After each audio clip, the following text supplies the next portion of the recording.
नमस्कार। ताम्रनगरी क्लासेज में आपका हार्दिक स्वागत एवं अभिनंदन। वीडियो देख के वीडियो को लाइक करें, शेयर करें और सब्सक्राइब करें ताकि जो अपन पढ़ा रहे हैं वो सभी तक पहुंच सके। तो शेयर करो और सब्सक्राइब करो।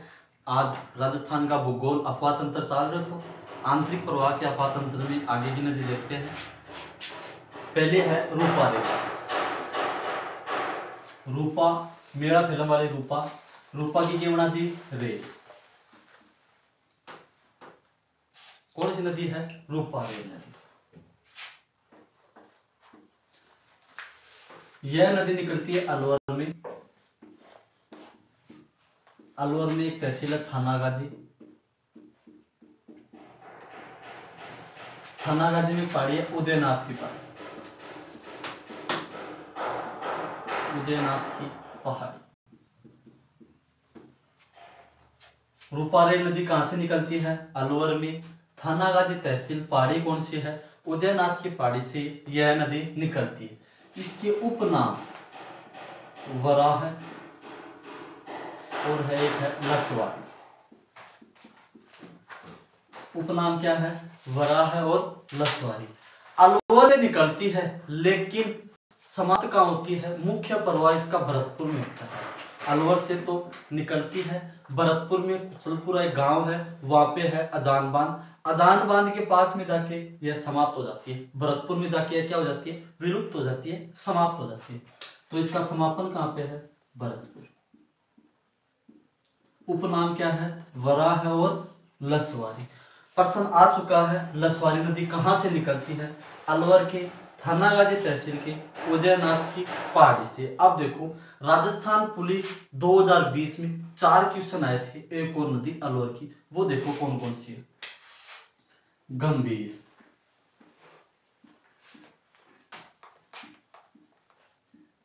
उबटगंज, गंभीर नदी, उबटगंज, अरवरी।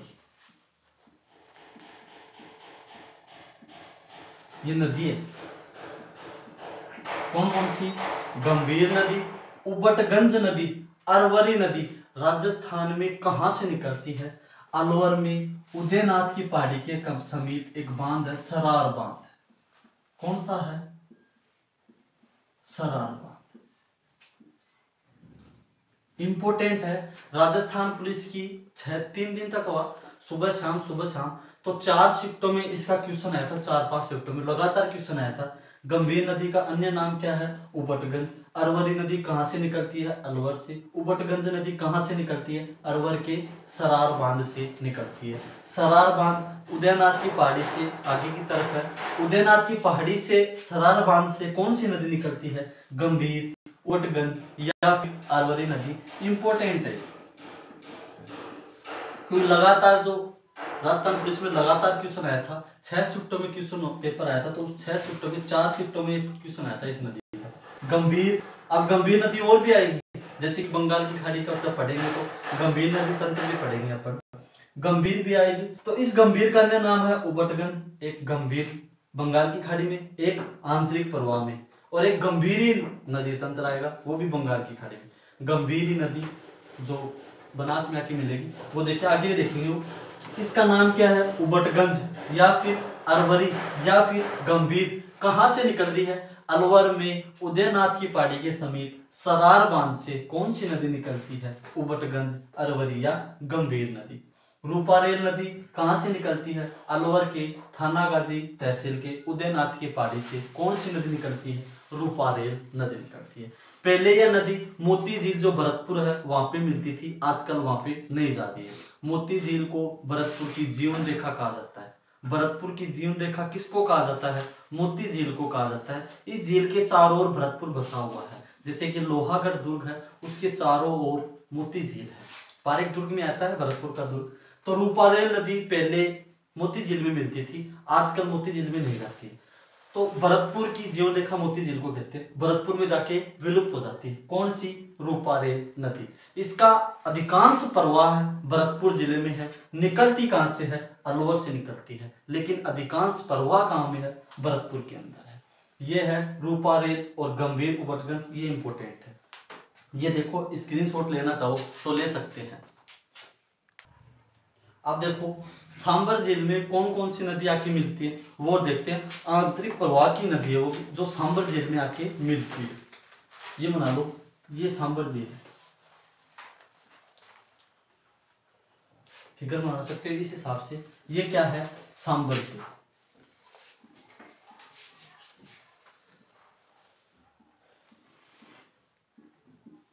पहला क्वेश्चन, सांबर झील प्रशासनिक दृष्टि से कौन से जिले में है? जयपुर जिले में। सीमा बनाती है नागौर, अजमेर और जयपुर की, लेकिन प्रशासनिक दृष्टि से सांबर झील जयपुर जिले में है। पहला क्वेश्चन आया हुआ क्वेश्चन। फिर सांबर झील में कौन कौन सी नदी आके मिलती है? 4 नदी बता रहा हूँ, चारों याद रखना। 4 कोना पर देख लियो आराम से। एक कोणो या दबा दी, एक कोणो ये दबा दिया। याद करवा की है 4 नदी में। कितनी नदी? 4। किस में मिल रही है? सांबर झील में। पहली है मेंथा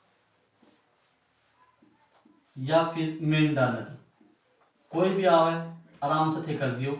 मेंथा आवे या मेंढा आवे। यह मेंथा या मेंढा जयपुर में बैराठ की पहाड़ियों से निकलती है। कहां से निकलती है? जयपुर में बैराठ की पहाड़ी से निकलती है। कहां से निकलती है? जयपुर में बैराठ की पहाड़ी से निकलती है।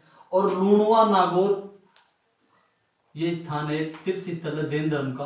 लूणवा कौन सा है? लूणवा। लूणवा पड़ता कहां पे है? नागौर में। एक बार सारी चीज बताता हूं। मेंथा नदी कहां से निकलती है? बैराठ की पहाड़ी जयपुर से निकलती है। मेंथा नदी पर जैन धर्म का कौन सा तीर्थ स्थल स्थित है? लूणवा नागौर। जैन धर्म का पवित्र तीर्थ स्थल कौन सी नदी पे है? मेंथा या मेंढा नदी पर। 2 क्वेश्चन। तीसरा क्वेश्चन, सांबर झील में सर्वाधिक लवण आपूर्ति करवाने वाली नदी कौन सी है? मेंथा या मेंढा। ये क्वेश्चन आ चुका है। सांबर झील में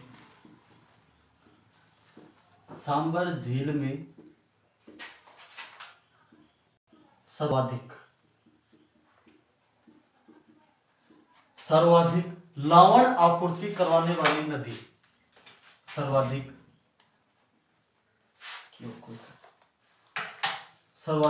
लवण।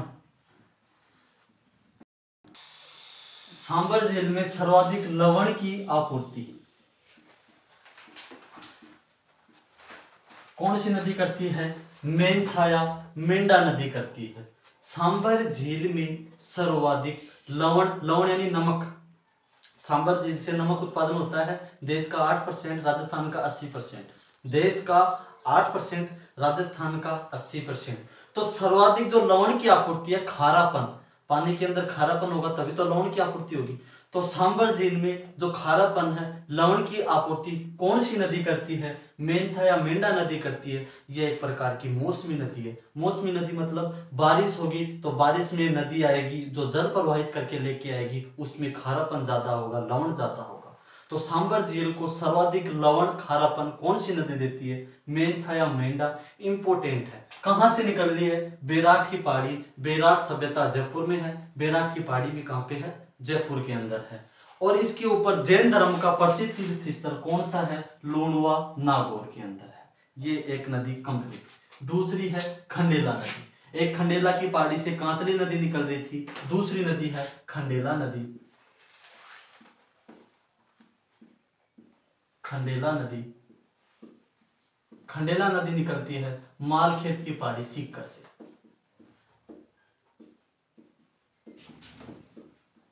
क्वेश्चन था, मैंने बताया भी था आपको, उत्तरी अरावली में जो शेखावटी क्षेत्र में जो पहाड़ियां हैं उसको बोलते हैं मालखेत की पहाड़ी। इन मालखेत की पहाड़ियों से कौन सी नदी निकलती है? खंडेला नदी, जो किस में जाके मिलती है? सांबर झील में जाके मिलती है। 2 नदी हो गई है, पहली मेंथा या मेंढा, दूसरी है खंडेला नदी। कहां से निकल रही है? मालखेत की पहाड़ी। मालखेत की पहाड़ी है कहां पे? शेखावटी क्षेत्र सीकर में ज्यादा है। उत्तरी अरावली में जो पहाड़ियां स्थित है उस शेखावटी क्षेत्र में उन पहाड़ियों को क्या बोलते हैं? मालखेत की पहाड़ी। मालखेत पर्वत भी है जिसकी ऊंचाई 1052 मीटर है। उसके बाद में लोहारगढ़ 1051 मीटर, जहां पर पांडवों के लोहा गिरे थे, वो लोहागढ़ एक कुंड है, पवित्र स्थान है। 2 नदी हो गई। तीसरी है रूपनगढ़ नदी। कौन सी है? रूपनगढ़ नदी, और एक है खारी नदी। ये खारी नदी भी बहुत ज्यादा दुखी करेगी था ना, खारी अलग अलग है। रूपनगढ़ नदी निकले है सलेमाबाद की पहाड़ी से,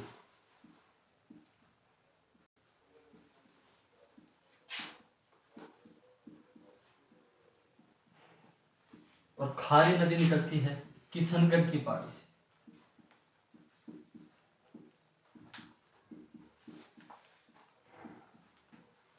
अब देखो दोनों चीज देखो, रूपनगढ़ नदी कहां से निकलती है? सलेमाबाद की पहाड़ी से।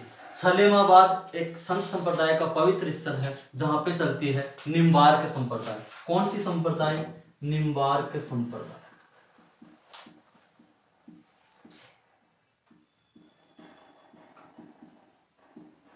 निम्बार्क संप्रदाय की राजस्थान में प्रधान पीठ है सलेमाबाद अजमेर के अंदर। इस संप्रदाय में प्रसिद्ध संत हुए थे आचार्य परशुराम, जो कि सीकर जिले के निवासी थे। इन्होंने एक ग्रंथ भी लिखा था परशुराम सागर। कौन सा लिखा था? परशुराम सागर। तो रूपनगढ़ नदी के तट पर कौन सी संप्रदाय स्थित है? निम्बार्क संप्रदाय। कहां पर? सलेमाबाद के अंदर।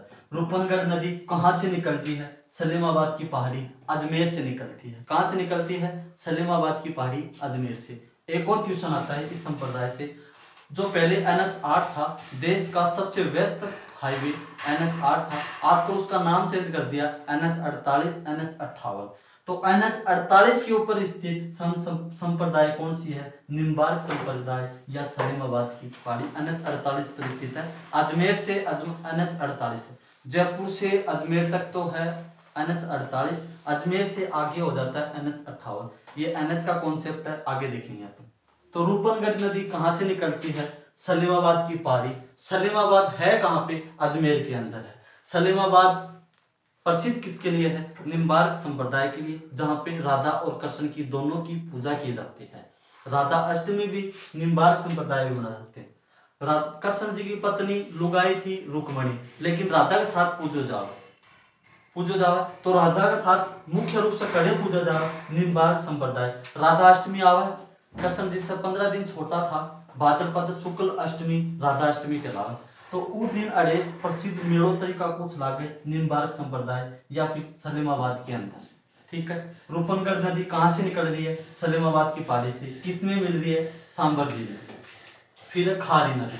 खारी नदी बहुत आओगी, बनास की सारी भी आओ, बनास नदी है उसकी सहायक भी खारी नदी आएगी। लूनी नदी है उसकी सहायक भी खारी नदी है, साबी नदी और भी आएगी। तो किशनगढ़ की पहाड़ी से कौन सी नदी निकल रही है? खारी नदी निकल रही है। किसमें जाकर मिलती है? सांबर की झील के अंदर जाकर मिलती है।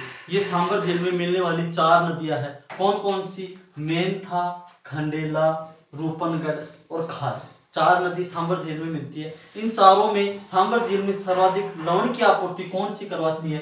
मेंथा नदी करवाती है। इसके ऊपर प्रसिद्ध तीर्थ स्थल कौन सा है? लूणवा नागौर। कौन सा है? लूणवा नागौर। रूपनगढ़ नदी पर प्रसिद्ध तीर्थ स्थल कौन सा है?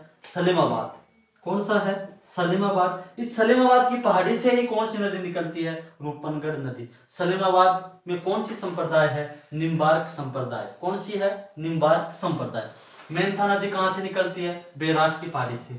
मालखेत की पहाड़ी से कौन सी नदी निकलती है? खंडेला नदी। कौन सी निकलती है? खंडेला नदी। किशनगढ़ की पहाड़ी से कौन सी नदी निकलती है? खारी नदी।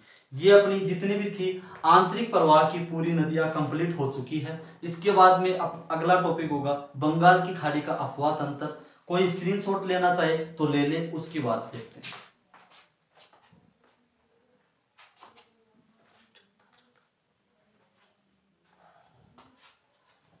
ये अपनी है आंतरिक प्रवाह की जितनी भी है वो सारी है। अगला जो आएगा वीडियो आएगा उसमें बंगाल की खाड़ी का स्टार्ट करेंगे।